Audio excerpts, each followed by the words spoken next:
Good morning, Bulldogs. My name is Tristan Sacco from Class 605. Today is September 14th, 2022.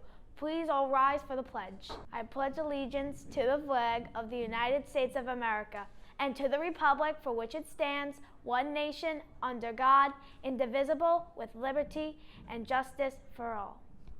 Good morning. We are going to watch a video about what we should do if the fire bell rings. It is very important that we watch carefully.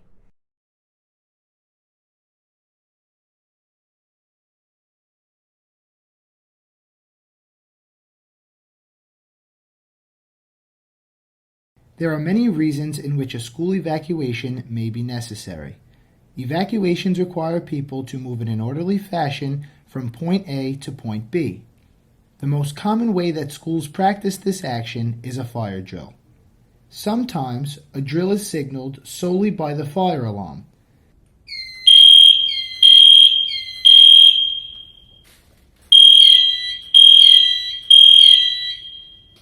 In some cases, specific directions will be announced over the PA system.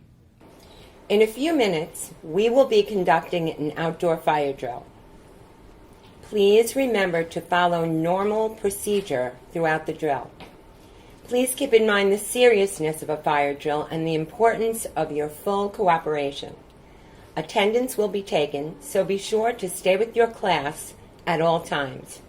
At the sound of the bells, please follow your teacher's direction and proceed quickly and quietly. Thank you. Be sure to follow the proper GRP and the evacuation route as outlined in the classroom posters. All staff, students, and visitors are required to evacuate the building during a drill or an emergency. During an evacuation, teachers are trained to secure the classroom evacuation folder that contains the attendance sheet and the set of assembly cards. In addition, teachers must lead students to evacuation assembly locations listed on the classroom fire drill posters unless they are specifically directed to use a different location. Also, it is imperative that teachers take attendance to account for all students and use the assembly cards to indicate conditions in their area.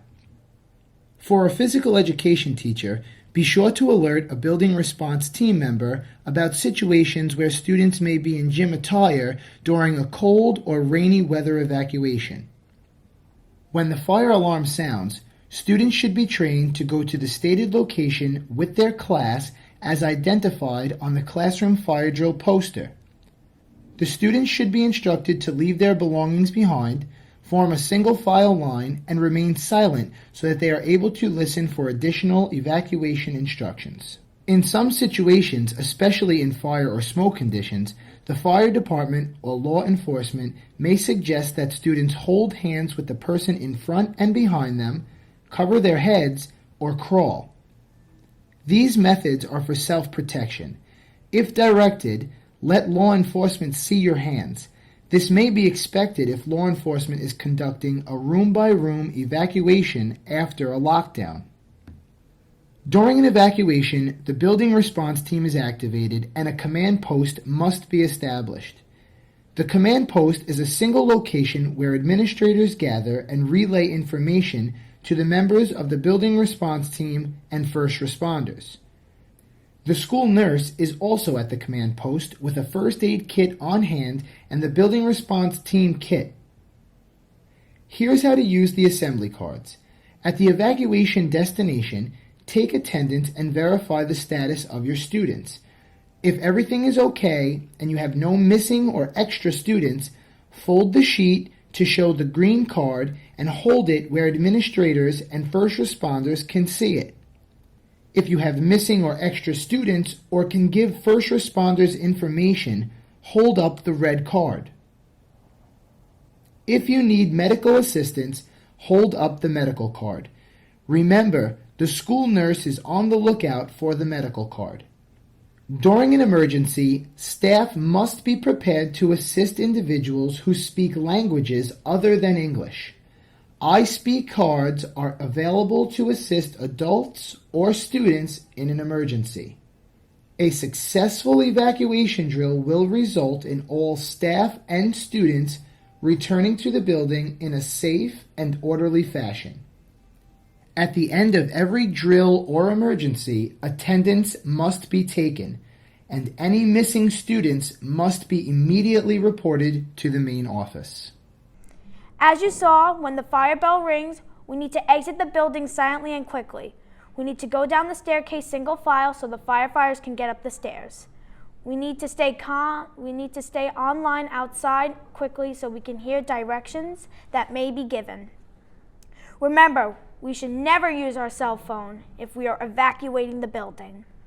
If you are on crutches and cannot go down the stairs, you need to go to 216H, 316H, or 416H. Of course, it depends on which floor you're on. An adult will come and assist you. There may be occasions on when we have to go and enter the building to be scanned.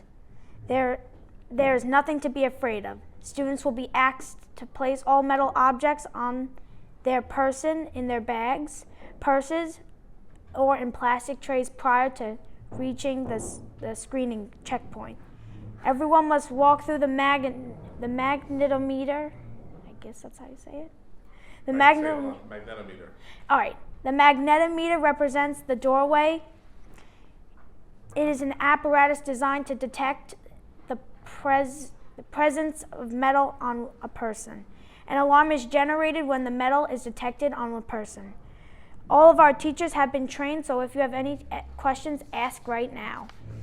Make it a great day, and remember to be Bulldog strong.